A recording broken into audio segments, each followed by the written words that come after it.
Jessa has taught yoga for over a decade. She began her career teaching the FSU football team and has since designed men's yoga classes at Equinox, created programs for NBC and CNBC, and is currently a partner with WeWork's wellness program.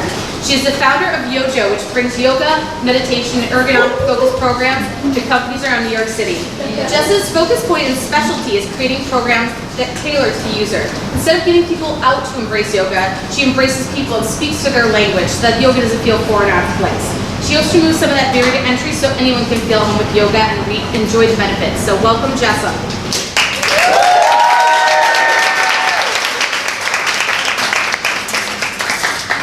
And a bit about Ann Callison. So Ann Callison is the managing director at Morgan Stanley, where she is currently the global head of strategic initiatives and operations, focusing on the innovative use of artificial intelligence and other emerging technologies to transform the organization.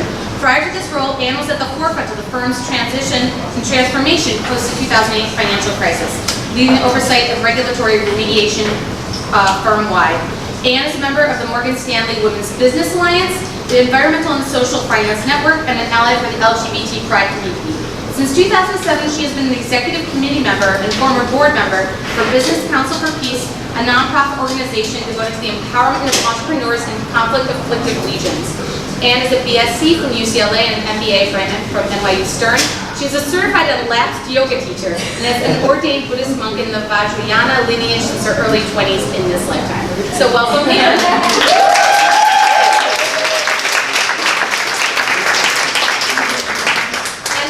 But certainly not least, we have Seane Corn with us. Seane Corn is an internationally celebrated yoga teacher known for her impassioned activism, unique self-expression, and inspirational style of teaching. Featured in commercials, magazines, NPR, and Oprah.com, Seane now uses her national platform to bring awareness to global humanitarian issues. Since 2007, she has been training leaders of activism through her co-founded organization, Off the Mat Into the World. Seane has spent time in the US, India, Cambodia, Haiti, and Africa working with communities in need, teaching yoga, providing support for child labor, and educating people about HIV and AIDS prevention. Her self-authored DVDs are available through Guyana Yoga Journal, as well as her most recent groundbreaking set, The Yoga of Awakening Through Sounds True. She's currently working on her first book, and you can find her online at SeaneCorn.com. So welcome.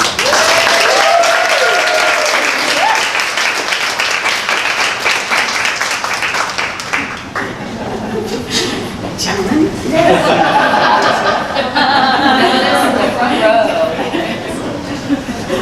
So I just want to thank you guys all so much for coming here tonight.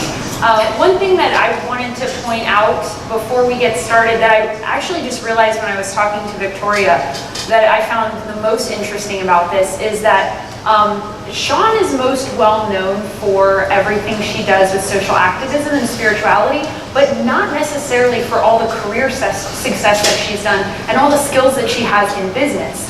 And Ann is very well known for everything that she does at Morgan Stanley and is frequently speaking there, but is much lesser known for everything that she does with her spiritual path.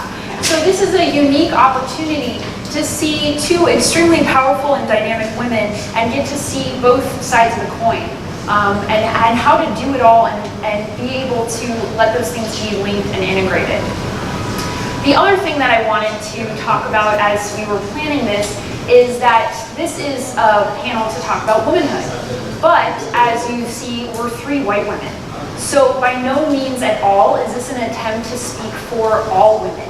I brought the two of them because they're super near and dear to my heart, and I just wanted them, and I just wanted to ask them questions, you know, and I'm honored that you guys are also listening to it. But in the future, as these panels expand, this is a place where all voices should be represented because there are a lot of expressions of womanhood. So as we build these in the future, definitely hoping to continue to have that as diverse as possible so everyone's voice can be on the stage because everyone's voice should be. But we hope that it's inspirational to everyone. And the other thing I wanted to talk about, and it ended up being amazing, and we have so many dudes in the front row, is men in feminism. So I was recently at a yoga training, and when I was there, the topic of power and privilege came up, and we talked about white privilege, male privilege, and straight privilege. And some of the guys on the break said to me, you know, I was really uncomfortable when you brought that up. I feel really uncomfortable and I felt weird, but I also was glad. but I feel bad. And I said, don't feel bad. Just listen, because the world needs more people who listen. And that there's a really specific type of compassion that is born from people who have to work twice as hard to get half as much, and they still have heart. But there's another type of compassion that comes from people who have power and privilege, and that they use what they have to help with the equal distribution of power and privilege for everyone. And every type of compassion is needed. So, whichever one you came in with, thank you.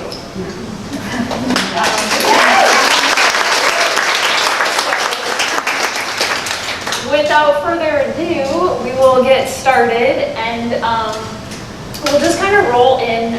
I think what's interesting is that the topic of what a spiritual path is kind of, it can be a little muddled, or it can mean a lot of things. So I want to start with just kind of talking about what a spiritual path is to you and how you found yours. Want to start? Sure. All right. You're looking at me, so. Well, so I knew this was going to be the first question, and I was trying to think about what it was about. And I think for me, it was always about seeking freedom.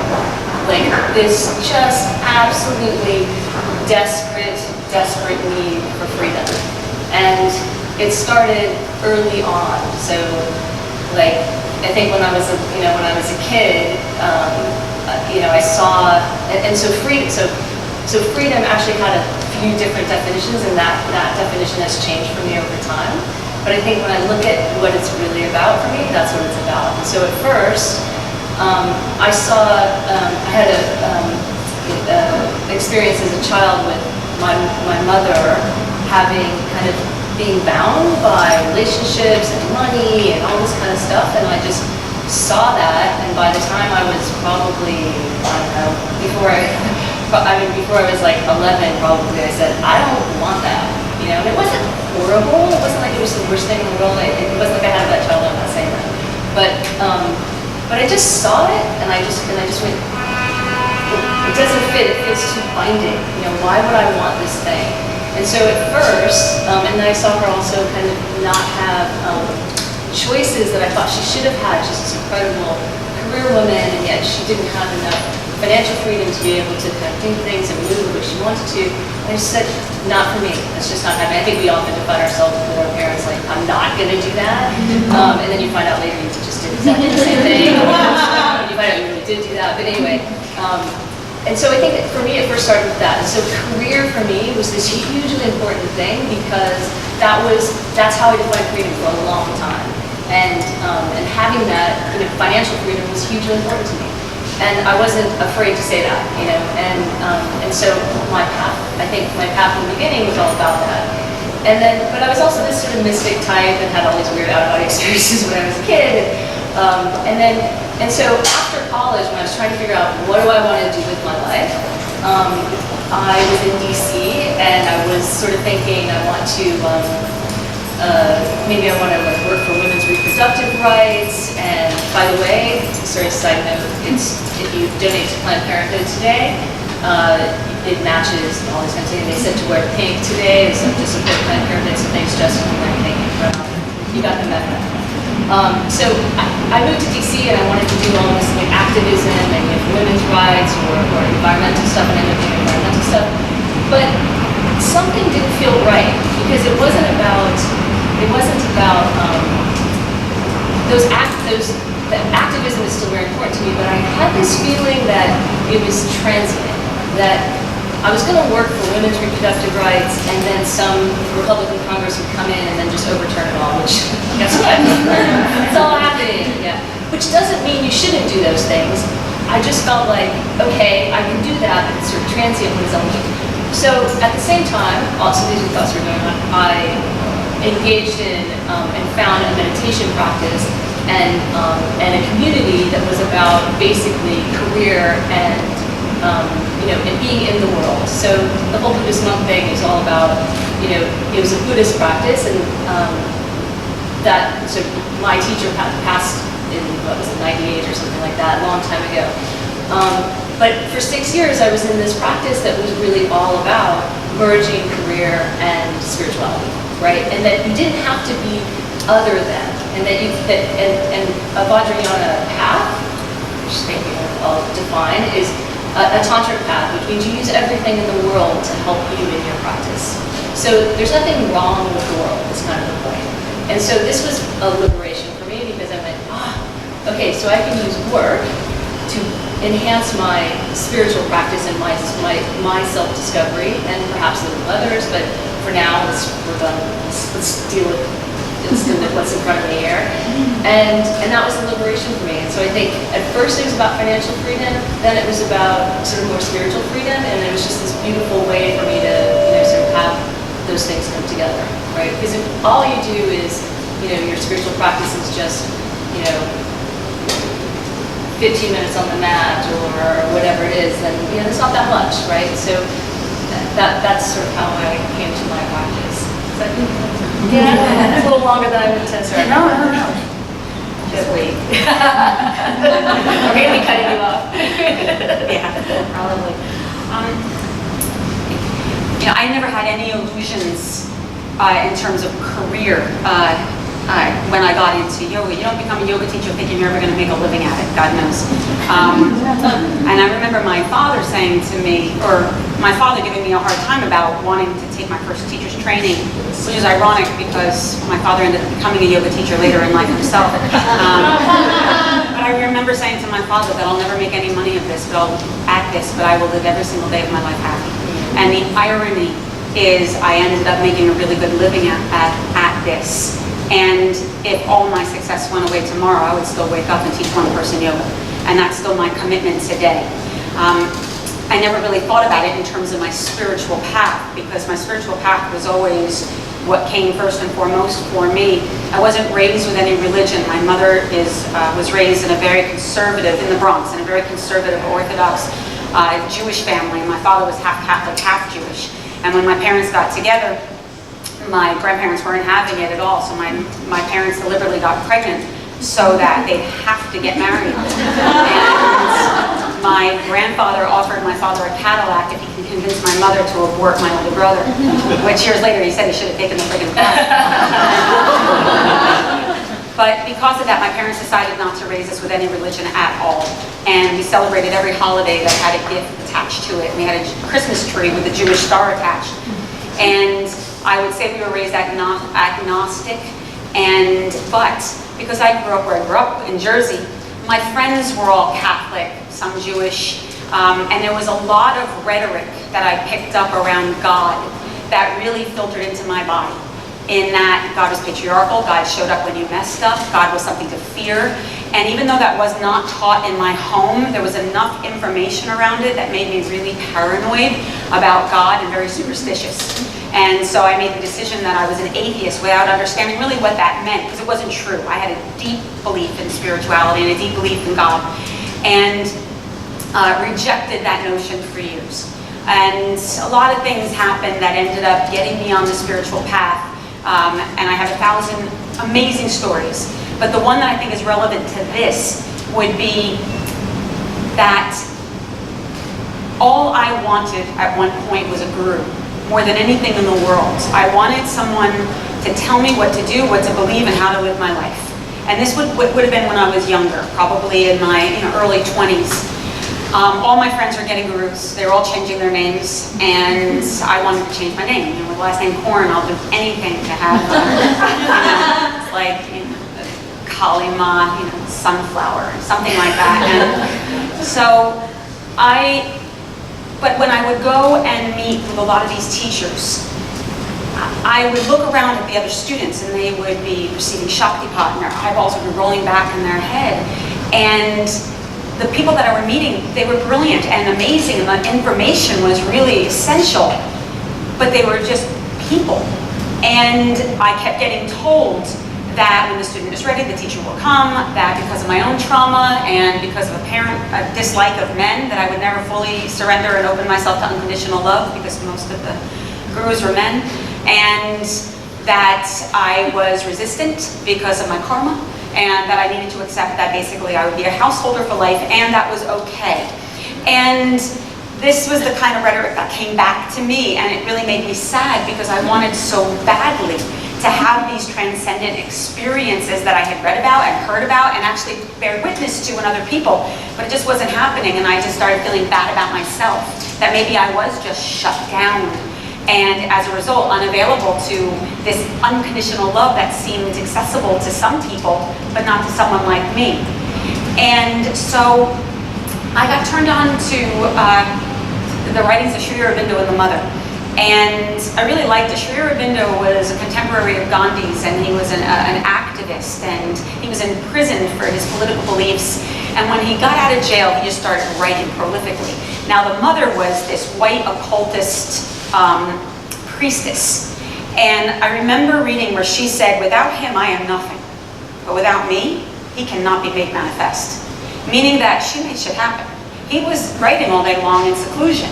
And she actually went out and took the writing and went out into the world, and because of her unique articulation, she was just able to create. And there was something about that balance of energy, and that they both knew their roles within relationship to each other. Something about it seemed proactive and interesting.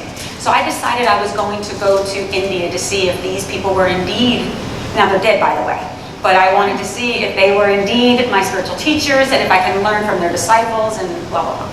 So I go to India. And I arrive on the day that's what's called the Mother's, it's the Samadhi, it's her birthday.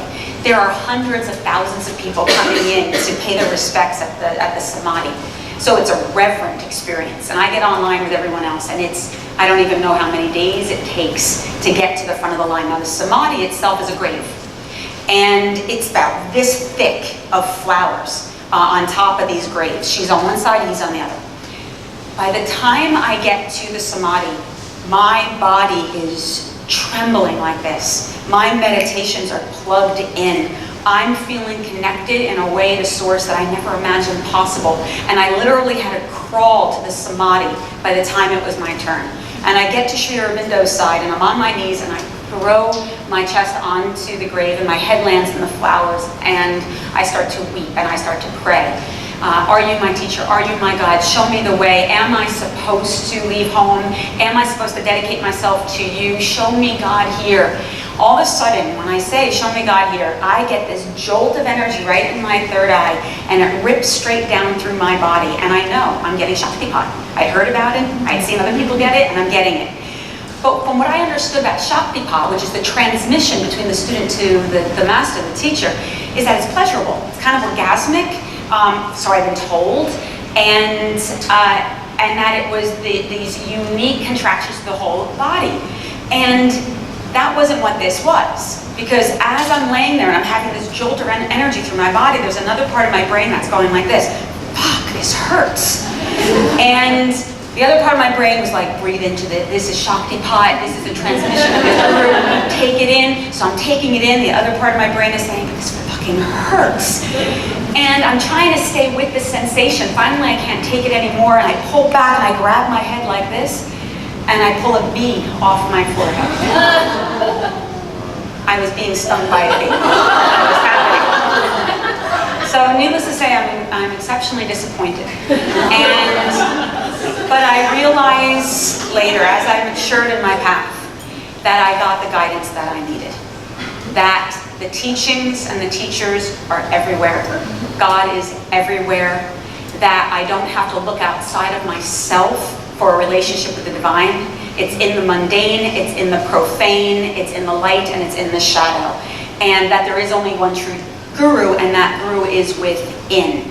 And so I'm looking outward for signs of transcendence, when it was essentially a cosmic smack on the head saying, Sean, fucking pay attention, God is everywhere.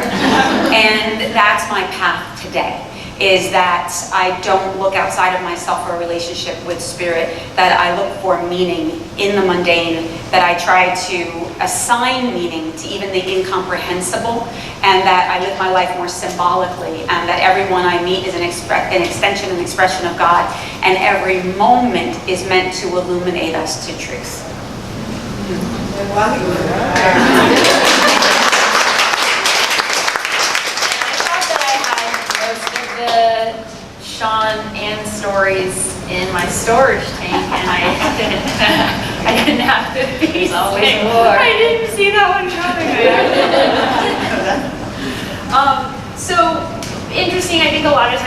spirituality and success and career doesn't get looped. And I know I personally actually have a really, it's a constant balancing act. One time someone told me that balance was that you have this beautiful spiritual practice, and so then all this success comes to you, and then your life goes completely out of balance, and then you have to jump back in.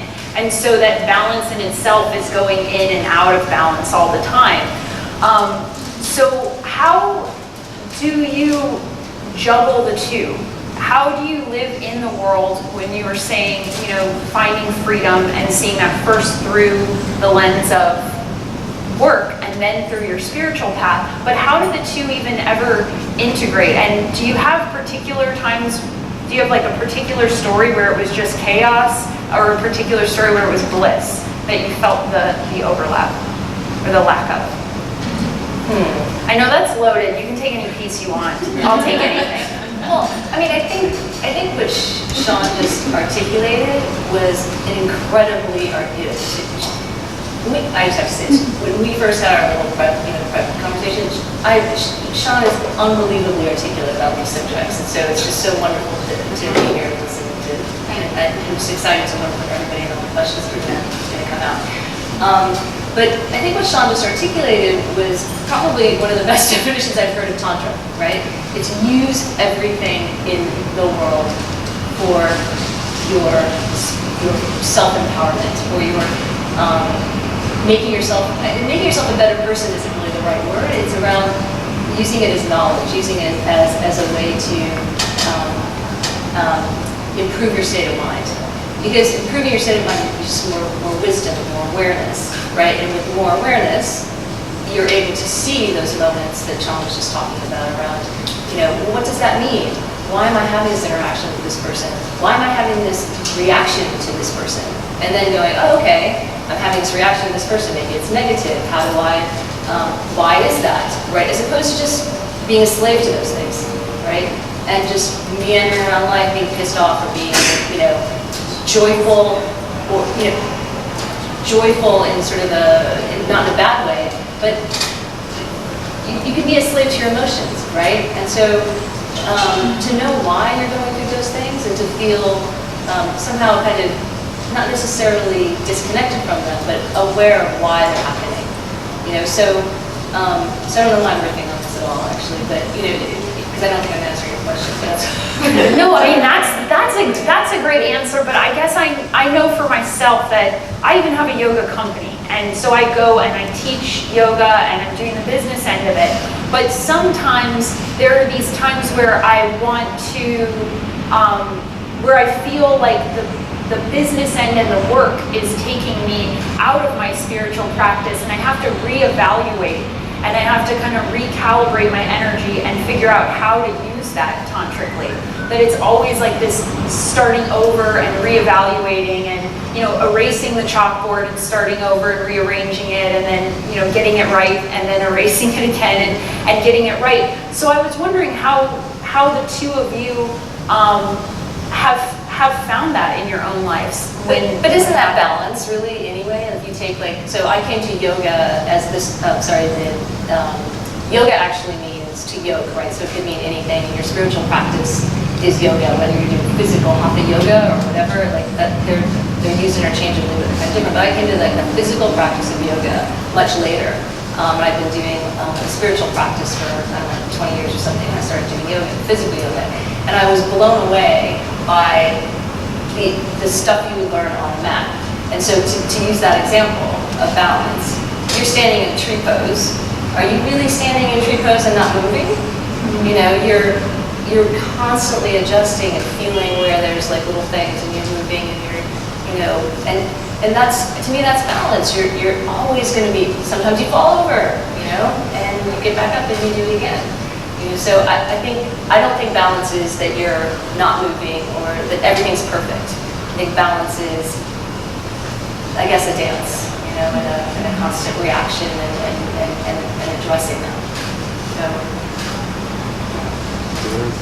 Like I said earlier, when I became a yoga teacher, I didn't do it because I was ambitious, but I do come from a very hardworking background, and the work ethic in my family is pretty extraordinary. You know, Polish Jews, I don't know what it is, but it's, and I took my job very seriously, showed up at time, my leggings weren't ripped, I wasn't stoned, I remembered people's names. It was, I was a professional, or I treated it very professionally, and it had an impact. I didn't change my schedule around it. I always laughed when people would say that they had a bad schedule. I knew that I could take at 2 o'clock on a Tuesday afternoon and fill it, because I knew that people would know that they never had to call up to see if I was there at 2 o'clock on a Tuesday, because I was always there. And that was, for people who are coming from work, you get to your yoga class and there's a sub, that really changes the dynamic. I was a pro, but again, only because of my work ethic, not because I thought I'd make a living at this. And it didn't come naturally to me. I had, this is always something that comes up, but people are often very surprised at this, is that I wasn't a natural public speaker. I have vertigo and would get very dizzy when people would look directly at me, more than like 5 to 8 people at a time. And so when I would try to speak publicly, everything would get very dizzy in the periphery. And I would lose my train of thought like that. And so I never thought, actually, being able to do what I do today in this way and be as articulate, it's not because I'm talented, it's because I'm skilled and I'm really well trained.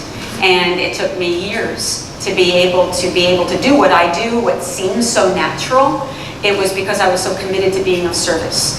And I serve God, and I don't serve my students, I don't serve even, of course I do, and I don't. My commitment is to use my voice in the way in which I believe that God wants me to. And if someone likes it, great. And if they don't, I can't attach myself to that, because then I will manage every word, every action to make you like me, to make you like me, to make you like me, and that's not sustainable.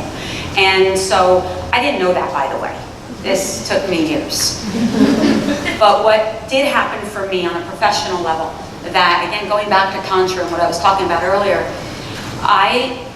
this was in the 1990s when I became a yoga teacher, and yoga teaching wasn't what it is today, where it's commodified and commercialized, and where people are making some really serious money at this.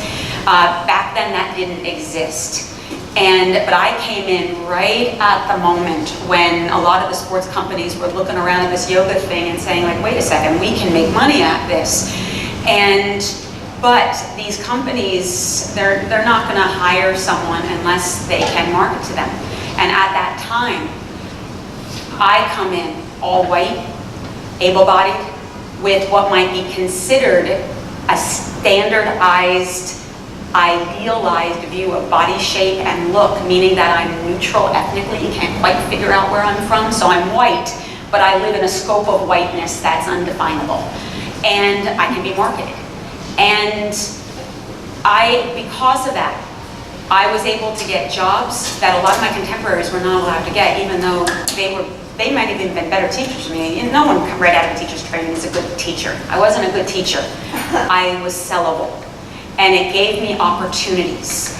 And this was very difficult for me to reconcile inside, because I knew that by saying yes to this, I was also perpetuating some of these idealized marketing schematas, including being white, including having a certain body shape.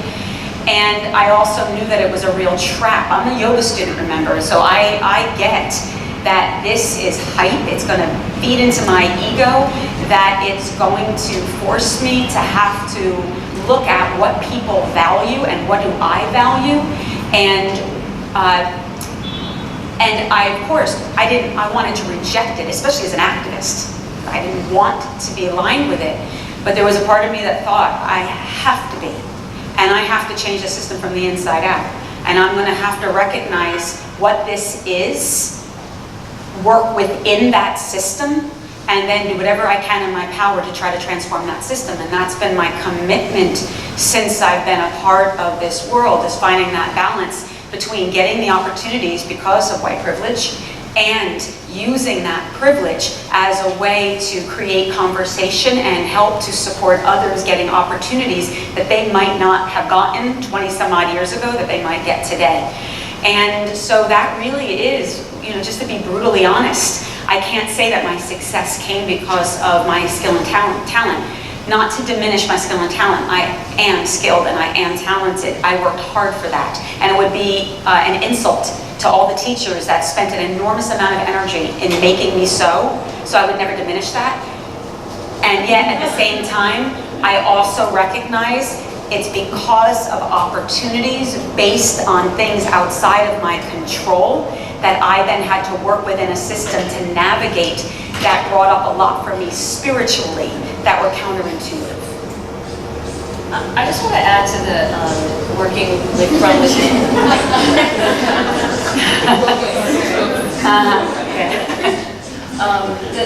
The sort of changing from within, I think, is a really interesting point. And I think when it comes down to your practice and career, for me, it was somewhat similar in that I realized I had this totally other life, right? I'd go into work as super, I mean, as corporate as it gets, right? As corporate as it gets. This is casual, right? So super, super corporate. And then I would go off and have these incredible spiritual experiences, you know, meditating with my you know, spiritual family and you know, having these great, you know, sort of wonderful experiences and then bring that back, right? And then sort of feel like, okay, which world is mine? You know, which world is this? You know, and the answer is they're both real. You know, they're actually both not real, really, because it's all kind of an illusion anyway, right? But they both have a comfort for me, or they both have a purpose. Maybe purpose is the right word. Because what I started to feel after sort of feeling like there was that my spiritual path and career needed to be sort of claimed, that made sense. But needing, back to your balance question, really needing those experiences of rejuicing, you know, having these deep spiritual,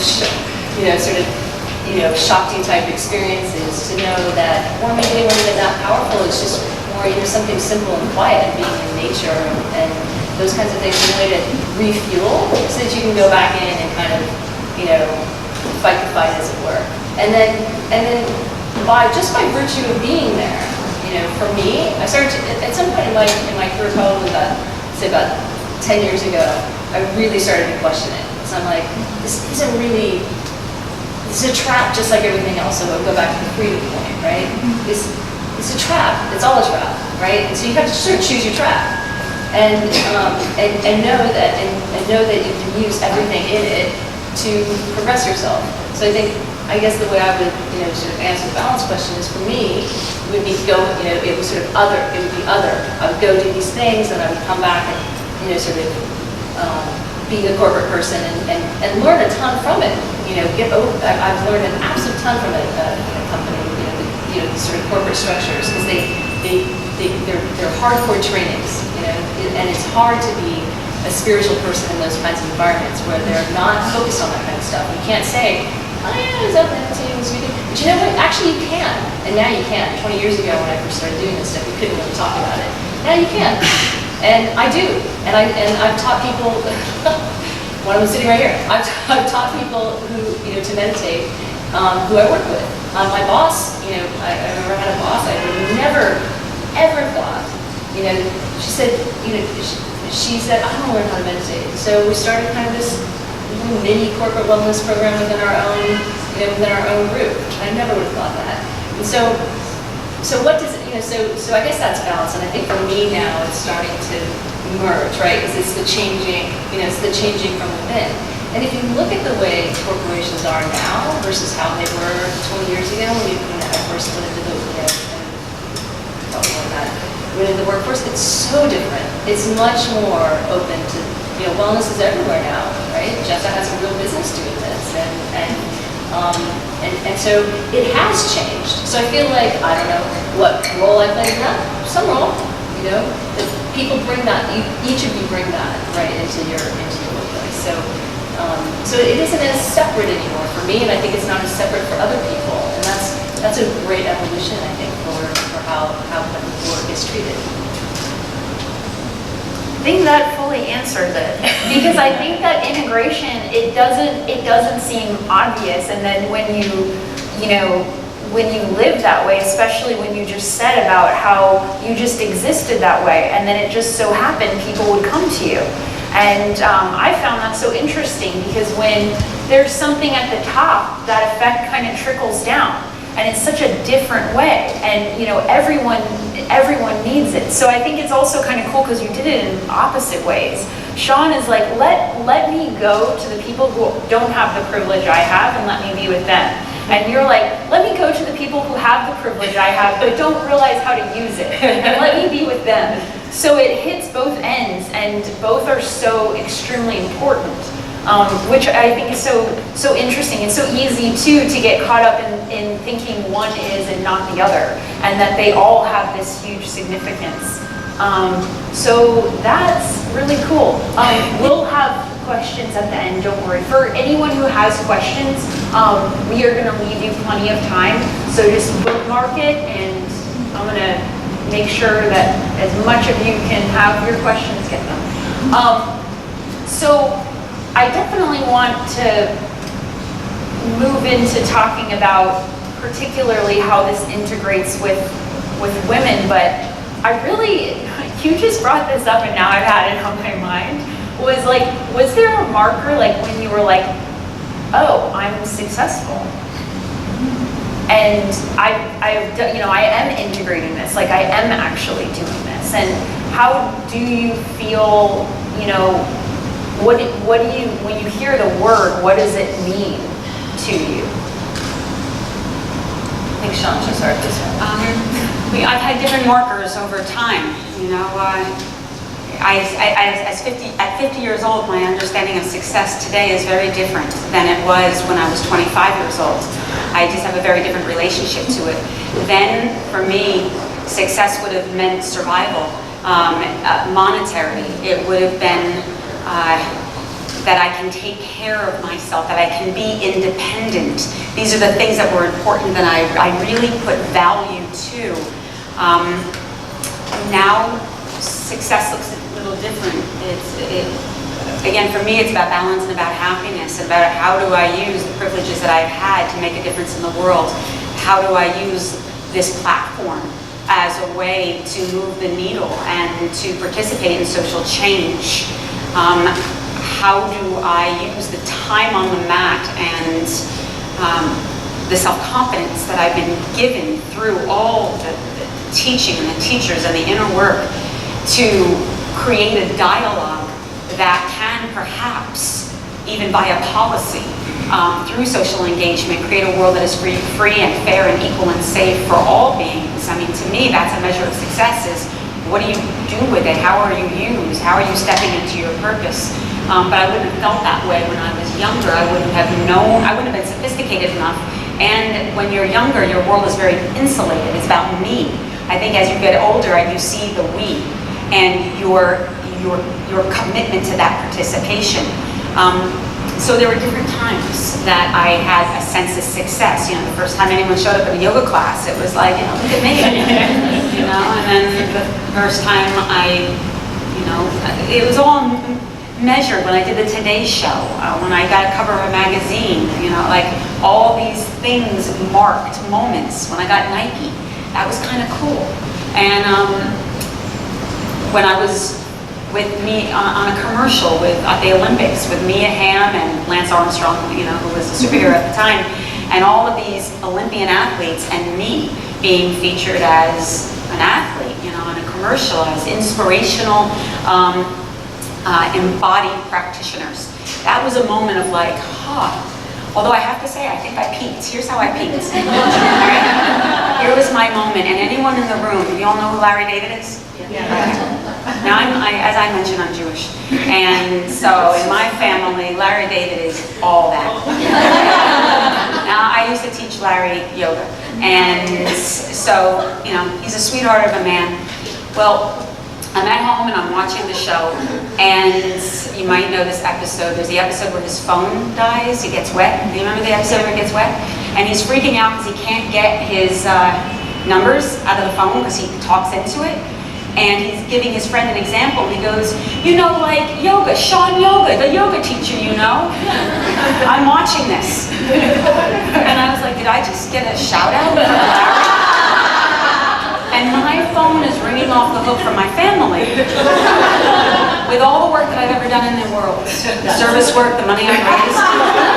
Nothing was more substantial to them than when Seane Yoga, when Larry gave me that shout out. So apparently that was my peak, and everything's been downhill. I actually really do think that I knew I was successful when I started to integrate yoga and social justice and activism, when I started to see that there was a connection between the two, and that I had a platform, and that the reason why I could get people motivated to do things was because they trusted me, because I had built enough equity within my community that they knew that my words and my actions matched. And if I told them about a cause, if I told them about a crisis, if I asked for money, people more often than not were willing to say yes to me and engage with me. And I realized that that was power. And it was something that I wanted to aggregate more of, and creating off the mat into the world, and being able to raise the $4 million that we've raised, to do 23 sustainable projects throughout the world, to work in 8 different countries, to help to develop leadership the way that we've had around yoga transformation, social justice, and social participation. Knowing that we have thousands and thousands and thousands of leaders throughout the world who are all doing social justice work, but from the inside out, using the skills of yoga to be able to deal with trauma, their own and others, more mindfully, more skillfully. Knowing that we have people who are willing to change the system from the inside out by participating, rather than saying, I'm a yogi, I can't deal with all the stress in the world. They're like, what's on the news? What's going on in politics? Okay, how do we get engaged? Let's go to that demonstration. Let's go to that protest. But let's not meet hate with hate. Let's not meet fear with fear. And instead, let's engage with compassion and mindfulness. Doesn't mean you don't find your voice, but it also means you have to be willing to recognize the myriad of voices that are out there and try to articulate in a way that invites conversation rather than creates more separation. When I realized that I had the ability to be able to draw from the millions of people that are within the community, and they trusted me to take them on this ride, that to me is a measure of success. That is, it doesn't, believe me, it costs me money. Off the mat in the world does not feed my pockets. It's the opposite. It is the greatest gift I've ever been given. There's not a day that goes by that I'm not grateful that I get to use my platform in this way. And I know it's because of the authority and the cachet that I have, based on all the other superficial things that have led to this. My prayer was always going to be, when I realized I was getting successful, was, please God, let me do this well. Let me use this right. Let me have the wherewithal to pay attention and use the gifts that I've been given to benefit everyone, not just me. And so to me, that's how I've measured success over the years. I think, you sprung this question on me. I think success is really hard to define. And I'm going to say it's pretty much what makes you feel right. And that might not be achievement in a particular capitalistic way. It might not be, I don't know, to me it's a feeling. I think what Seane was talking about, it's a feeling that she has around when something's right, And so I think there's no definition of success. You picked two people who have a certain measure of it in a particular way, right? But happiness, and it sounds so trite, and I think it is a bit trite. But let me try to define happiness here. Happiness would be not necessarily joy, right? Joy is wonderful, great when it happens, right? It's great, but happiness is, I think, quieter, and like more still. And there can be all kinds of fluctuations going on in the world, all kinds of great things happening in your life, some maybe kind of crap things happening in your life, but there's an equanimity. And to me, that's happiness, that quietness. So whether you get that from a meditation practice, or you get that from this incredible activism and leadership that Seane has, whether you get that from, going into these corporations and making them, giving them a sense of wellness and bringing that sort of, whatever it is, and it's a feeling. And I think the more you are in touch with that feeling for yourself, the happier you're going to be.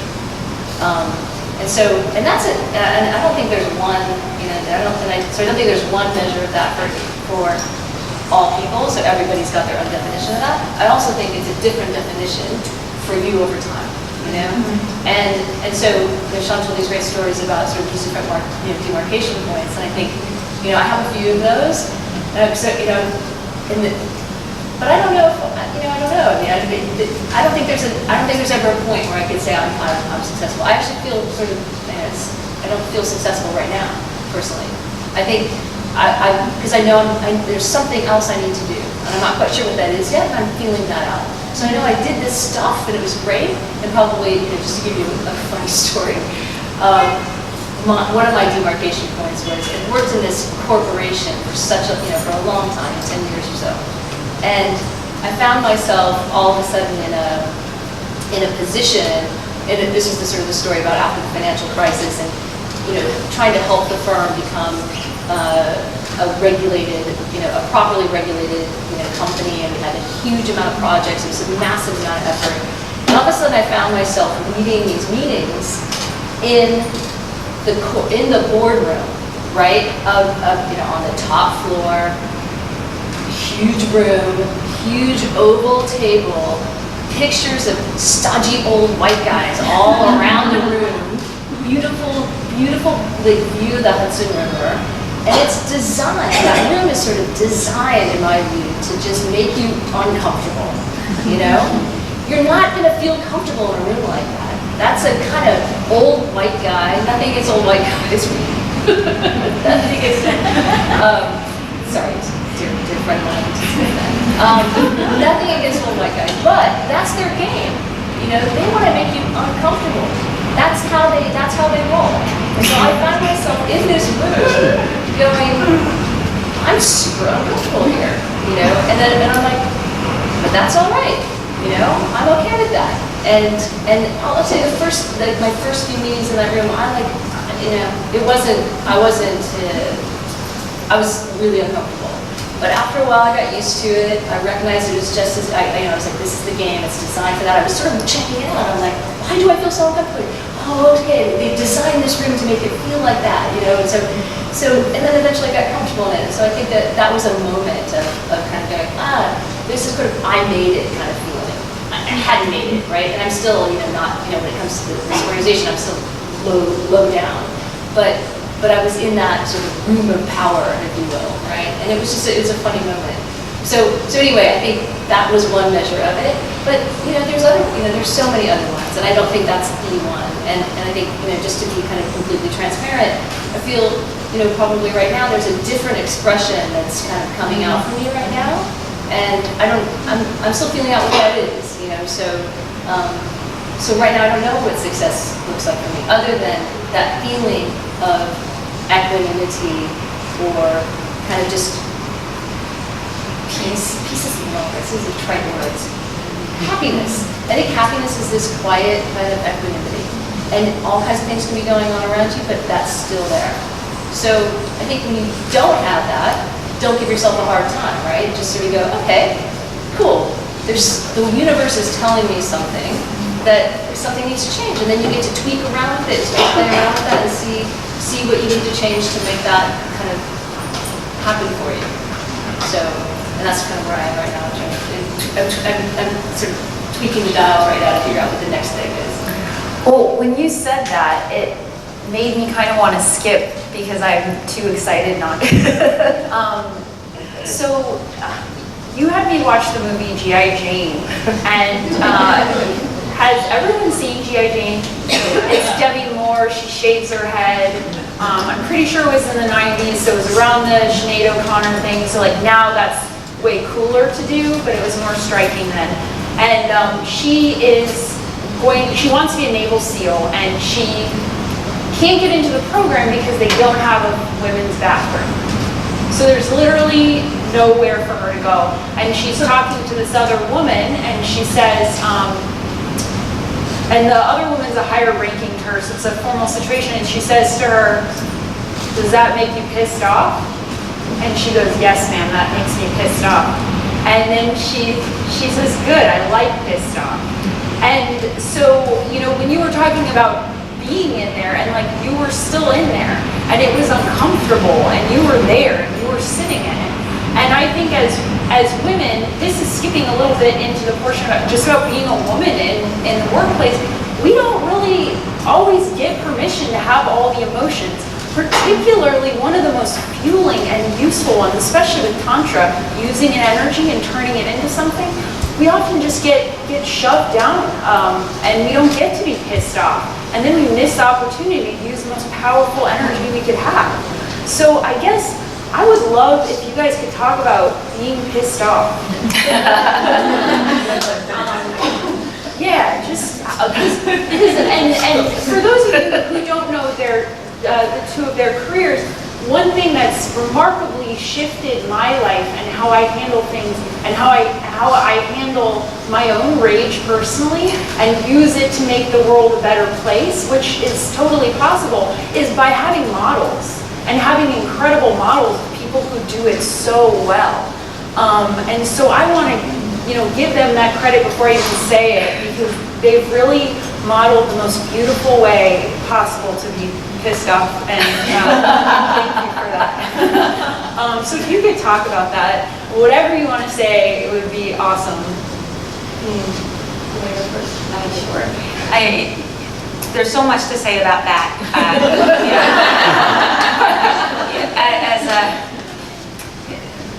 The scope, there's a lot of deep teachings to that, because when I was younger, when I was a younger activist, I had a lot of issues around injustice, and I was very reactionary. And I often tell the story of when I used to do a lot of work with gay rights, as well as HIV/AIDS awareness and advocacy for rights, and I demonstrated a lot, and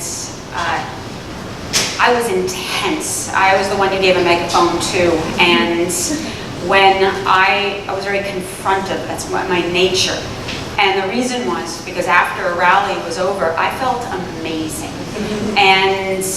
but that would only last for like a day or two, and it took a long time and a lot of yoga to realize, and is that everything is energy. Energy is defined as vibration with information. And to make a long story short, love and emotions like joy and happiness, these are all vibrations, but so is rage, and so is shame, and so is guilt and grief and jealousy. And they all have a resonance. As children, when we experience trauma, we all experience trauma, and usually when we think of trauma, we think shock trauma, rape, murder, things that happen that are sudden and unexpected. But developmental trauma, the traumas that happen to us as children, loss, death of a loved one, divorce, bullying. When we experience these traumas and we don't have the words to be able to express our feelings, if we're given an environment where we can discharge the energy, because that's all it is, it's energy, where you can move with the animal, scream, rage, cry, express, you discharge. But if you're not given that opportunity, and in many of our cases we're not, because our parents didn't have these skills, our big feelings could scare our family. And so, it would be like, oh, you're sad, here, have something to eat. Oh, you're sad, let's go shopping. Oh, you're sad, I'll give you something to be sad about. And so we're often taught suppression. And so what happens is when these big energies get suppressed, they become tension. Tension, stress, and anxiety are the #1 causes of illness today. You see chemicals released from our body, from our brains, go into our body as fight, flight, or freeze. Our body contracts. Every time then we get triggered in life, our body contracts and we're no longer in present time. So what would happen at these rallies, since I hadn't dealt with my childhood trauma, I would show up at a rally because I needed opposition. I needed someone to fight against, because once I had the protagonist, I'm no longer Sean in whatever age I was. My body has time traveled to the original insult or assault. I'm now 8 years old, and I'm able to discharge the energy onto you, and it feels appropriate, it feels right, but it's not sustainable because I'm not actually processing the emotions. All I'm doing is putting a little Band-Aid on the wound. A lot of the activists that you see today, this is why they burn out, because they're the wounded warriors. They're out there trying to change the world because they cannot stand the discomfort in their own body based on their own trauma or historical trauma or collective trauma, ancestral, and et cetera, et cetera. And so For me, I had to find an appropriate place to work with my rage. So I worked with a woman for about 11 years doing anger work, and it was very uncomfortable. And it was learning how to be in relationship with the shadow, how to, again, not deny the shadow. My rage is why I'm so intuitive. My rage is my passion. So I don't want to kill my rage. At the same time, if I let my rage run the show, then all I'm going to do is scare the shit out of a lot of people. So I have to find, for me personally, I have to trust my body. If I'm speaking to you and I feel that ignitement and I feel like, oh, I want to rip your head off, I'm aware I'm in reaction and I'm not in present time. You may have said or done something to me and you're in reaction and not in present time. That's your business though. That's between you and God. I got to stay on my side of the street. So I've got to ground, breathe, resource my energy, and hopefully in that moment either get the hell out of the situation or find another way to express myself without needing to discharge the energy onto you. Doesn't mean it's complete though. I now have to go home and work that shit out of my body and can't get spiritual. I'm the queen of writing fuck you letters. I don't send them. I don't send them. But you write them. And because I have the information, as many of us here do, I can over-understand very quickly, meaning I can tell you how I feel, but not actually feel it. So it's very important for me to feel the feeling, to actually go to that primal place and let myself go to that you remind me of. I'm angry because, I'm scared because, until I can get to the core, which is I'm sad because I never had any permission to do those steps. So it's not that, I channel my energy differently. I manage it differently so that I can be alert, I can be aware like, ooh, there's the fire. Now how do I use my words effectively to express that fire without needing to take someone else down because my body is in trauma. Does that make sense what I'm saying? Yeah. So that's the way in which I work with it. So I never deny the rage, but when it's there, it's like, oh, look at you, honey, you're pissed. There's truth to that. I've got to navigate that truth without making that experience about something that it's not.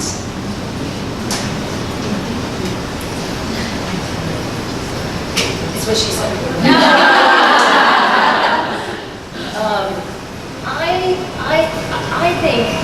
I think I love working in a corporate environment because it pisses me off all the time. All the time. And it is a constant dialogue internally to figure that out. And you know, there's certain things, and I think this might be a good segue into the kind of women in career kind of thing. Think about, I mean, the number of times I will be in a meeting and I'll say, why don't we do this, and then 30 minutes later, the guy, some guy says, why don't we do that? I'm like, no, that's what I just fucking said. And I will say that sometimes. I'll just say it. It's like, yeah, I said that 30 minutes ago. Because you don't just sit there. Just say, I just said that. So again, being in that position of making people aware of all these kinds of things.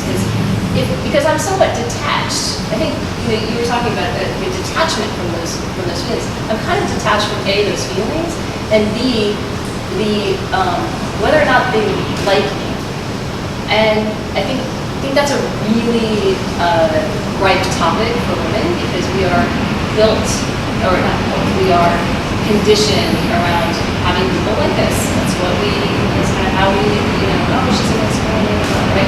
And so there's a layer that I think I get over it, and then I notice there's another layer of the onion, that you're peeling back, where I'm like, oh, I wanted that person to like me for the wrong reasons. Sometimes you need to get somebody to like you so you can just kind of, move forward with your agenda. Yeah, so I get pissed off a lot at work, and I use it a lot. So I mean, another example, I was in a role where there was somebody who just was on my case all the time, and was in a position of power, female by the way, and in a position of power to make life pretty challenging for me. This was not that long ago, and I sort of was like, what do I do here? I tried all, tried everything. I was tweaking the dials, and I was trying this, I was trying that, trying to be nice, trying to, what is this person after? And then I was just like, I think I should just get a new job, right? Not necessarily, it could be the same company, it could be a different one. It's like, I just need to, there's that whole sort of, Zen koan about, do we go over the wall, do we go under the wall, whatever. It's just go around the wall, just go somewhere else. You just go away from it. So I think there's so many opportunities to look for that. And you always think you have to come back again to your purpose, right? So why are you there? What are you trying to achieve? And if it's about your own self, a lot of times it's not that inspiring. I think Sean spoke to that really well, right? That sometimes it has to be bigger than that. So if you have a goal about where you're going, and why you're in this situation that's pissing you off, it's fairly easy to just sort of go, oh, well, that doesn't matter to me. Let me just move around. So I love pissed off. It's the best. It tells you to do something. It tells you to move. It tells you to change. It tells you to stop worrying about something. Who cares? Who cares what that person thinks? Just go do something else. So it's a really powerful, useful thing. And if you don't use it right, it hurts you, right? It does all the things Sean was just talking about. It creates all kinds of negativity in your awareness and in your body, and you have to do something about it. So you can't just ignore it. Actually, you have to use it constructively. Well, I think that's so interesting because right now it's almost like it's. I was looking up statistics. I had mentioned to you guys on the phone last week that in America, 4% of CEOs are women. 4%. So that's something to be pissed off about. And then I was looking up the global statistics, and we just had the day without a woman, and they were talking about the pay grade and what that's like. But globally, it's even worse, and it's continuing to go down. So there is a lot of rage that's constantly happening, but until we identify it and know how to use it, not only is there a lot of flaws in the system that are hurting us, but then we internalize that it's, we don't have permission to use the rage or know how to use it, and then it just shoves down. So then we're getting paid less, and we're making ourselves sick because we're not letting our rage out. So I think that's one of the greatest skills to have, is to be like, okay, I'm pissed off and this is awesome. And I can use this and I can fuel this energy and turn it into something beautiful. And I'm curious to know, and interestingly enough, both of your careers started in the 90s in New York City. What do you feel like has changed being a woman in these decades in work? And what has changed? How has the landscape moved? And where do you think it's going? Well, you and I work in very different fields. Yeah. You work in a more corporate field. I work in a field that's really dominated by women. And as teachers and as students, so my experience is different that way. I don't see professionally the same themes exist of doubt and insecurity and a lot of giving away power and who am I to hold space and I can't express myself. I hear the same themes that I said myself back in the 90s when I first became a teacher too. But again, I still see more and more women wanting to become yoga teachers and more people coming to yoga. So I have a very different experience professionally than I think you do. You have a different window into what it means to be a woman in a male-dominated culture and having to adopt some of the patriarchal traits so as to be accepted and valued in something that is so predominantly male. I think you're probably better to speak to this than me. So yes, I don't think that I adopt, well, I probably did. So it's a good question. So I think when I first started, so I'm in a financial services industry and I work in technology in financial services. So there's a lot of boys. Yeah. And I like guys. I like hanging out with guys. I think they're, they have a different way. But I also really love hanging out with women. So I like, they're both great. And actually, there's something interesting about guys together on their own. They have a whole different kind of vibe, and then women together on their own have a whole different kind of vibe. They're totally different worlds, and they both have value, and you can have fun in them. At least I would have fun with that. I think in the 90s, the thing that was, especially in financial services, it was really un-PC. I mean, really un-PC. Like, you swear a lot. It's such a bro culture, right? And I'm kind of contemplating right now whether or not that was a bad thing, because now it's not like that. It's super PC, but have those attitudes changed that much, right? So underneath that is like a little bit of a festering, sort of sexism that's there, because they can't talk about it. You can't talk about it, or it's going to be an HR event, or something, right? Until you start talking about that. And so I actually live in the UK now, and I moved about 4 years ago, and I actually kind of liked it because it was a little less PC, and it was funnier. It was sort of celebrate differences. Like it doesn't have to be mean. But to PC, and this is sort of the contrarian thing. I'll probably I'm sure I'll offend somebody with this, but the sort of dumbing down, like you can't say anything about differences and about it's just not any fun. It's not, there's no sort of humor in it, and so anyway, in the UK it's a little less PC, and I noticed that I kind of liked that because it was on the surface. It was something I could deal with and sort of go, oh, that guy's a total sexist. Now I understand. I'm going to work with that in a particular way because I know what that person's about, as opposed to this stuff that's just so far underneath that you've got to dig it up. And if you look at what's happening politically, I think there's the rise of, and I really don't want to give much airtime to the great distractor, but where did that come from? I mean, that's a serious thing. We have to look inside and understand where that comes from. And I do think that not allowing people to express something that's, that this sort of the liberal elite say you can't say is a huge deal, right? And so anyway, so I think that's something to look at, and there's a theme there, right? So I think that there isn't it's not as PC as it's super PC now, so that's different. But having said that, on the flip side of that coin, there's a great author, speaker named Iris Bonet, who's done a bunch of unconscious bias studies, and she has a book out that's actually really good, or I haven't read the book, but sorry, I've seen her speak. She's incredible.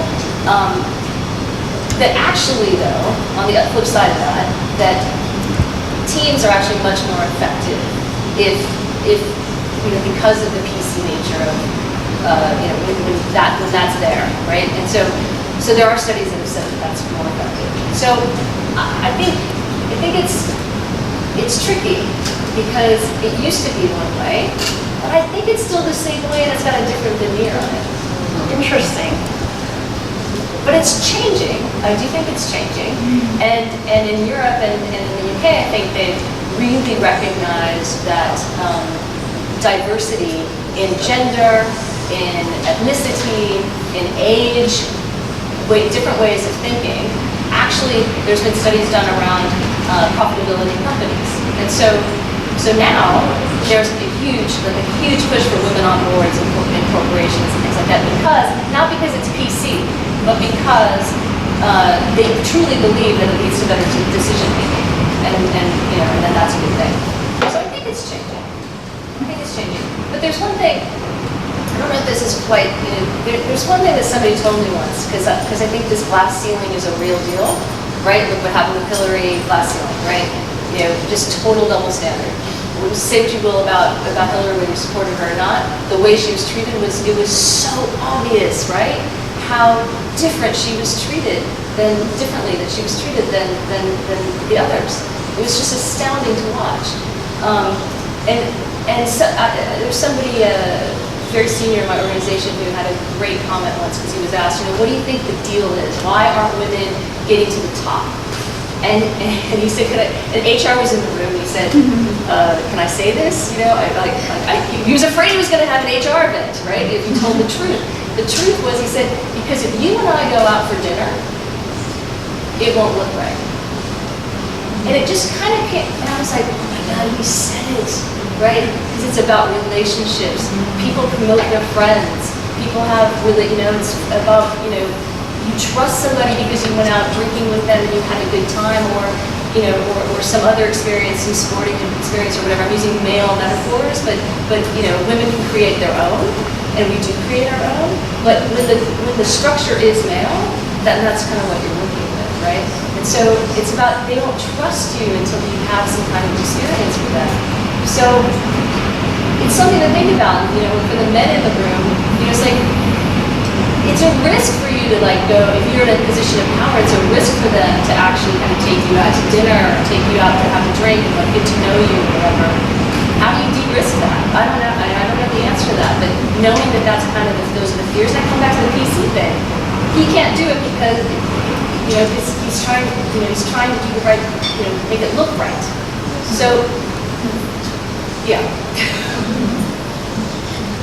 Well, and it's interesting because I think that some big pushes I've gotten in my career, when I was working in Equinox, that happened to me.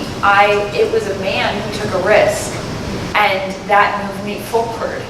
And if he hadn't have done that, because there were a lot more guys on the top. So that is interesting, that you had mentioned to me one time about the nepotism that happens, is that people will train and take care of the people that are like them. And so with men, it will be men, and it will perpetuate, and then the women get left behind. And so bringing that together, it's interesting to talk about sisterhood and the ways that we can take this and use this as an action to break up the things, it's great to be pissed off, but maybe to have less reasons to be, and to support each other and love each other. And we had talked about one of the first rules in sisterhood is understanding why it falls apart and why it's so hard. Because there's a book, and this was a book Ann told me to read as well. It's called How to Be a Woman, and it's really funny. And it talks about the DNA structure of women, that we have this molecular structure of associating men with our survival, because we haven't been in the workplace that long. So we see other women as a threat to us because they could take our man, and that threatens our survival. Now, and it's hopefully not much of that is conscious, and it's mostly unconscious, but that there is ways that we divert each other all the time. So what are your thoughts on how we do that? And Sean, you had such great examples of what you go through in your process to understand within yourself how to support other women and how to be there, and what gets in the way of it. I was just talking about this today with another yoga teacher, a female yoga teacher who I've mentored, and shared the story that when I was a younger yoga teacher and I was locally popular, another yoga teacher cornered me in the bathroom and started really picking my brain. She's asking me every question that she can come up with about, how did I do this? How did I do that? And I remember feeling my body contract, and if you could put a thought bubble, in my head, this all happened in a split second, but the thought bubble would have been like, I ain't telling you jack, And I remembered thinking right away, I knew immediately what I was going to have to do. And I said to her, okay, here's how this is going to go down. You and I are going to go to lunch, and any question you ask, I will answer everything, whether it's personal or whether it's professional. But there's a caveat, and that is, years from now, when you're doing really well, and some young girl corners you in the toilet, who's prettier than you, more talented than you, more charming than you, and probably smarter than you, you'll do exactly what I'm going to do for you right now. I said, if you can't commit to me right now that you'll do this, I said, I don't want to waste my time and have this conversation. I said, if you can make this commitment to me, then I'm an open book. And I remember her just kind of looking at me, and there was just this moment of silence between us. Like, it was a real serious moment, both for me, because I realized what I was challenging in myself, that resistance, that feeling of lack. I had to challenge that, because if I didn't, I would then magnify that lack within myself. I would create the very thing that I'm afraid of, because that's how spirituality works. It's like God's like, you know, kind of listening like, oh, I see the thing that's keeping you from the wholeness of the totality of your soul is this insecurity and this doubt and this low self-esteem and fear of abundance. We're going to have to take all of that away, so you have to confront that in order to heal it. And I really wasn't willing to do that. So I figured, let me just bypass this and just sit with the uncomfortableness. And that woman was a woman by the name of Natasha Rosopoulos, who went on to become an incredibly successful yoga teacher. And she mentors people all the time and shares this story very often. The other woman I did it with was a woman I was talking with today in a podcast, a young teacher by the name of Catherine Woodick.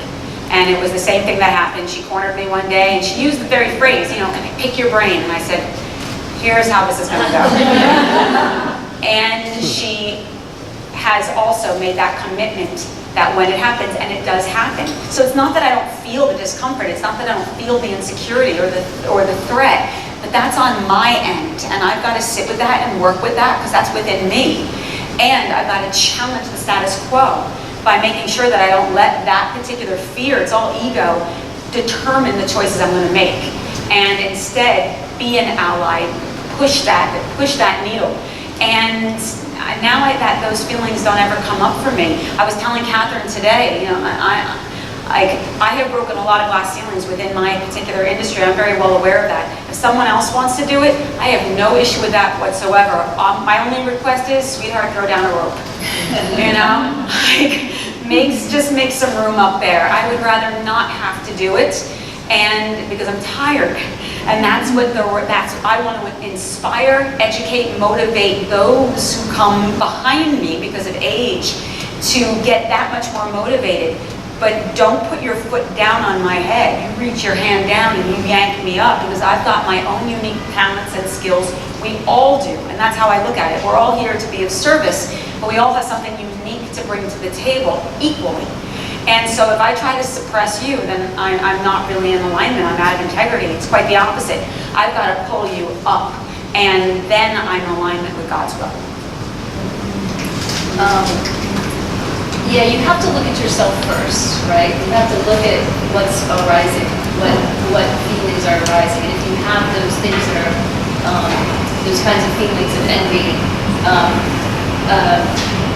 I'll use this example. I don't think it was envy, but we had our little chat. At the end of it, I was like, oh my God, Sean's so articulate. How am I gonna, like, you're gonna learn, you know? I'm not gonna be the same way. I'm gonna be different.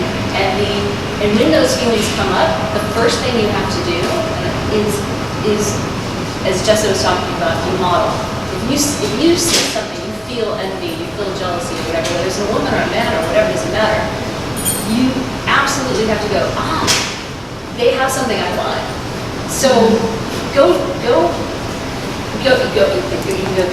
pick your brain thing and be that, or you just, you know, get to know them and get, you know there's something there, go towards it, right? Go towards it and embrace it, because there's something there for you. They might not be your best friend in the world because they want to do something else, but know that there's something there that you're looking for.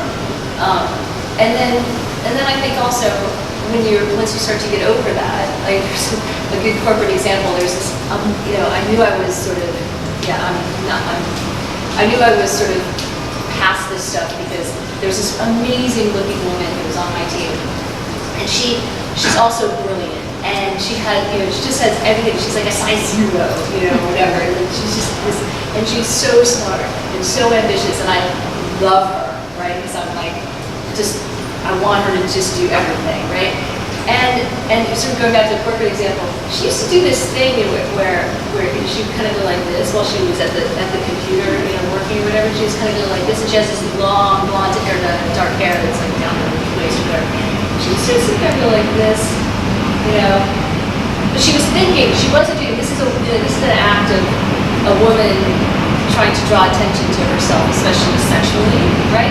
And I pulled her aside and I said, I noticed you doing this, and I'm just telling you right now, you don't want to do that ever, ever in a corporate environment if you don't want to have people sexualize you.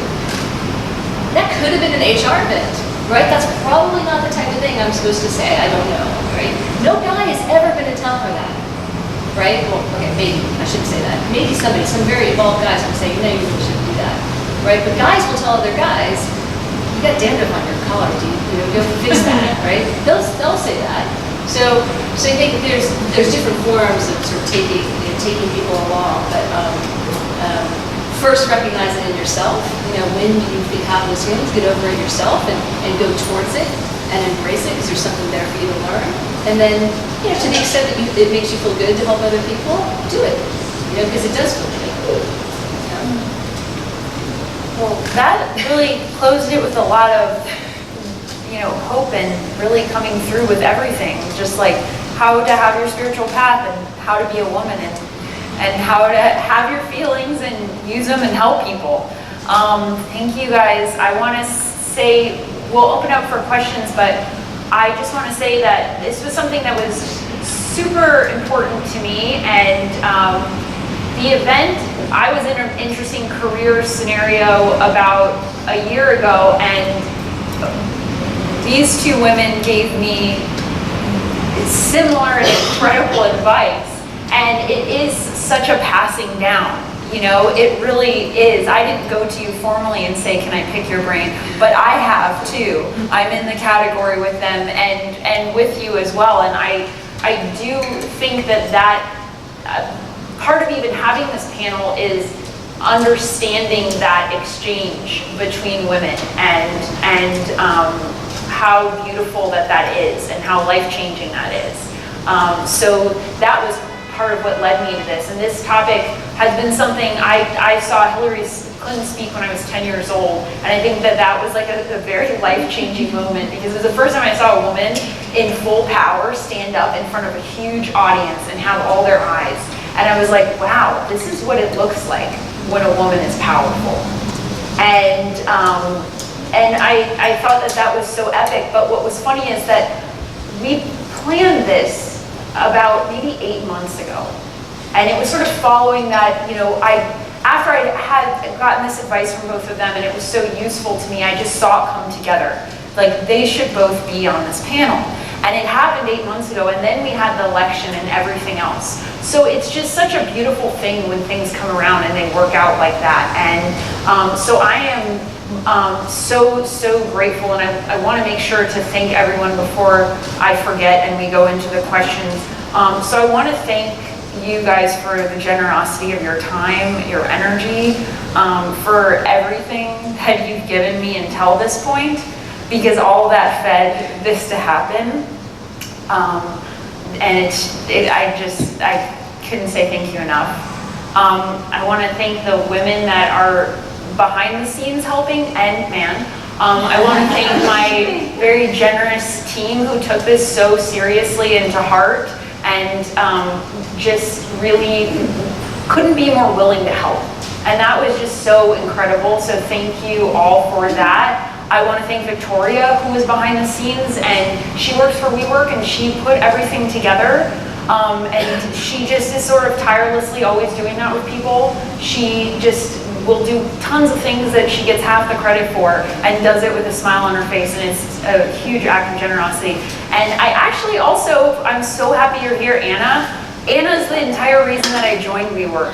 It was like her shining face. And so I wouldn't have been in this situation without you.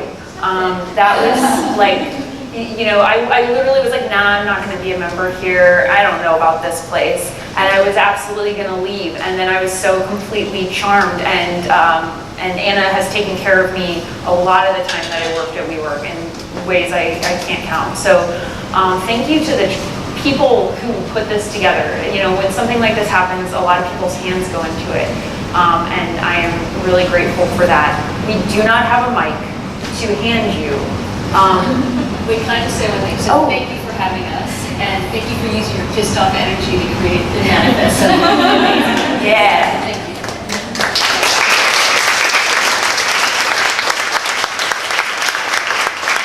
I'm abundant in that, so I got loads of it. It keeps coming, and I love it. And so, yeah. If you raise your hand, I'll just call on you, and we'll just do it that way. Lady in the front, Missy. So what role does social media play in your success? Like, I think it's a double-edged sword. On the one hand, it can foster community, but on the other hand, it can also spur comparison. What? I'm going to start with this because it's short. 0. I'm only off social media. I'm actually I'm on a social media detox, other than LinkedIn, which doesn't really count. I haven't been on it at all. Mainly because I just can't take the input right now. It's too negative, and so I haven't used it at all. And I actually think it's to your point, the double-edged sword. For me, I find it like an hour goes away, and I just don't have that kind of time. Doing nothing. I mean, the occasional cat video is really, really like good for the soul. But mostly I find, and there are things about it that I like that I'm off. Right? And I'll probably come back, but it has nothing to do with my career. Nothing. In my career, I feel like I'm in a very fortunate position because a lot of people who are using social media the way they are trying to get my career. And so they're hustling using social media as a way to advertise, brand, et cetera, et cetera. And I have the luxury of not having to do that because it's already done, but I still have to be relevant. So I have to use social media to the best of my ability. And so I try to make my content meaningful, advertise when I do, make it personal. The thing I won't do is sexualize. And that's the thing that I do see happening within social media as a way to get attention, especially in the yoga community. And I am a feminist. The problem I have with this conversation, that as soon as I say this, there's already hypocrisy. Because as a feminist, if someone wants to use their sexuality to express themselves in any way they want, more power to you. And so I'm aware that as I say that there's hypocrisy, yet at the same time, I question the motivation underneath it. I'm challenged by that part of it, and I will participate in using my body or my face in a way that continues to create more separation or comparison. And so I try to be as mindful as I can, and yet at the same time, I don't want to be so resistant that I don't evolve with the times. There's an incredible access that I have via, like we all have, by using social media. And so it's a matter of how do I use it, how do I use it well, how do I get potent messages across that I hope are inspirational, motivational, activating, but I try just to find that balance between the professional and the personal, but try to desexualize what I'm seeing happening that's so evident. And I just want to comment on that this is so amazing that Sean has it in her contract that she won't be photoshopped. Yeah. And there's not a lot of people that are on the cover of magazines that do that. And so it's starting to come up, but I think that that's so free. For someone who is trying to use social media, I don't really get it, but I go on there and I don't put bikini pictures of myself. I would prefer to put a selfie with my cat. And that just doesn't, it's so cool to see that. It's such a special movement to change that, because the more we don't see Photoshop bodies, the more we'll like things that aren't Photoshopped. That's always been a real commitment to mine, especially someone who's so visible within the yoga community. You're watching me age publicly. I've been on cover since I was in my 20s. And this will be, I haven't missed a year since of being on a cover since 1998. And so it's over 30 covers at this point. And I never want someone to look at a cover and then meet me in person and be like, well, wait a second, because I'm so airbrushed that I still look 25. And so I made it a real commitment many, many years ago that if they wanted to work with me, you couldn't change my body, you cannot change my skin, you cannot do anything that's going to alter the way that I look. And that I want to be able to model this, what it means to age I don't believe in aging gracefully. As my mother says, you age wildly. And I want to be able to model that. It's very important for me. If we believe in authenticity within the yoga community, then let's represent that. And so it is part of my contract, and it's something that I continue to fight for, because still, even to this day, I'll get an image back, and I have to approve all the images. And I'll just say, those aren't my breasts. Like, make them the size they are. And I love, back in the day, I love to show, it's on my Instagram actually, there's a photo of me from some ad campaign 1,000 years ago, that when I got it back, I didn't even recognize my body. I looked amazing, but it's not my body. And I don't want that body. And I don't want to have to live like in comparison to myself. When people meet me and be like, oh, you're not nearly as skinny, or you're not nearly as tall, because the image that they saw has been stretched and thinned out. And so I love to show images that I've rejected and said, here's what they've done, here's what I actually look like. This is the picture that ended up in the magazine, to their chagrin, but I think it's very important. So I have a comment to Sean and a question for Anne. So just in what you're saying with this, so important. Thank you so much for doing that. I actually work with a lot of women with body image. Can you guys hear in the back? Can you speak up? I've worked with a lot of women with body image issues and with eating disorders, and so I really commend you for being a role model for that, because it's so very important, and I hear all the stories, so thank you for that. Yeah. Thank you. And to Anne, I have a question about the balance with the kind of work you do in the corporate world and your spiritual practice, because I know it has to be really hard to balance, but also about corporate culture and how you show up, with some of the ways they be in business that may not be spiritual minded.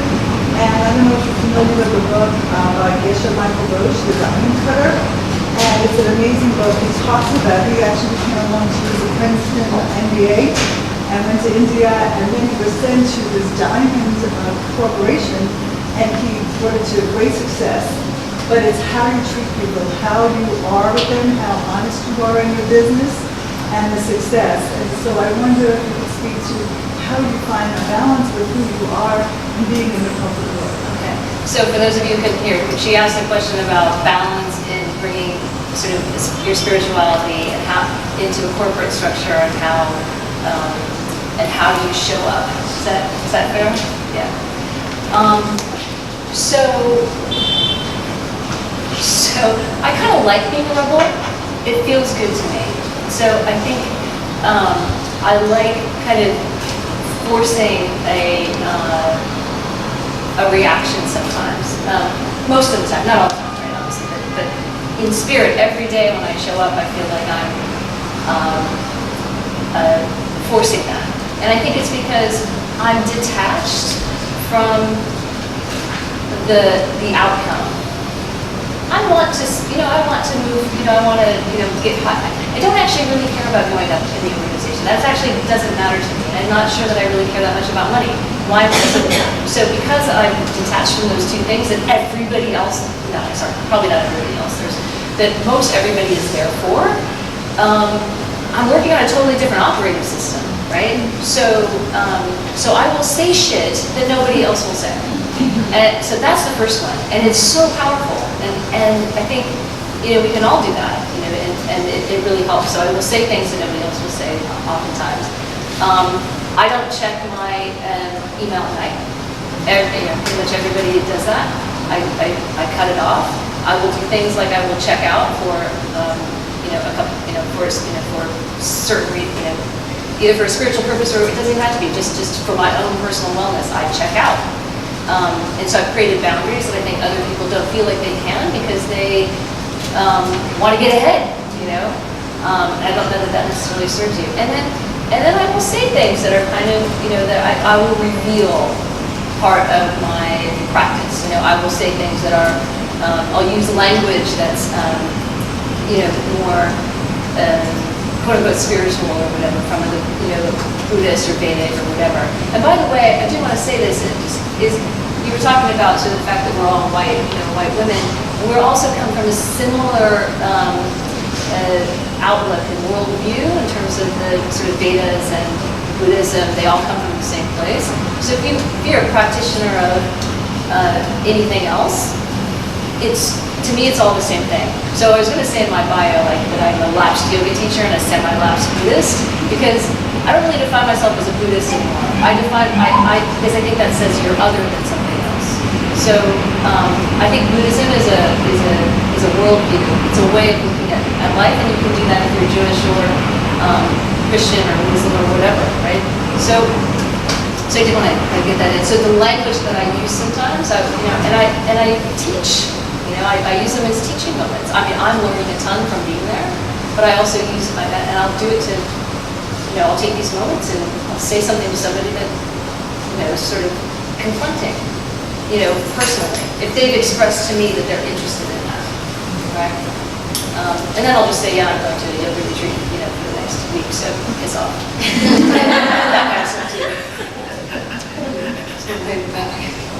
Oh, purple lady in the back. Sean, we're just thinking about the work you do over the years with tension and stress and trauma on the topic, trying to work on that consistently. Can you share some of your daily practices?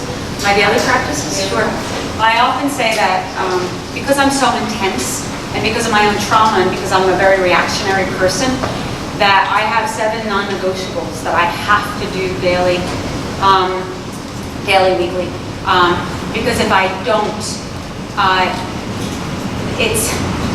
there's a sensation around my outrage that feels so right, that feels so normal because I've had it all my life. And that if my nervous system is deregulated, then when I'm in a situation where I get reactive, I think I'm actually empowered because my body is telling me that this is a good thing. So I have to make sure every day that my nervous system is like this. And so my 7 non-negotiables are yoga, meditation, prayer, diet, I have a vegan diet, therapy, that's the thing I do once a week, as well as sleep and play. And usually I forget the play part because I am the worst at that, the worst. I know how important it is, I know how vital it is, but it's the thing that is always secondary for me because I'm more serious-minded and I have a sense of urgency in my life, and play just feels frivolous. And so I've added that on, but out of all 7, I think that's where I lapse in that one. But those are my 7 non-negotiables. Otherwise, I'm an asshole. And like that. And I'm a clever asshole because I have such great language, so I can manipulate pretty much the fuck out of anybody, but not know it. And that's not how I want to live my life, and that's not the choices I want to make. And so I have to make sure that my commitment is to my self-care, and that's what it looks like every single day. Other Missy. First of all, let me just say, this has been so nice. I mean, just wonderful. It's a great way to spend your summer solstice. But it was curious bringing up the idea of being pissed off and how you can use that to manifest certain things. However, being a woman in tech and just a woman in a male-dominated society anyways, as soon as you show even the smallest bit of on my face, I'm a bit pissed off, you're immediately the girl that's got the attitude, or the girl, do you know what I mean?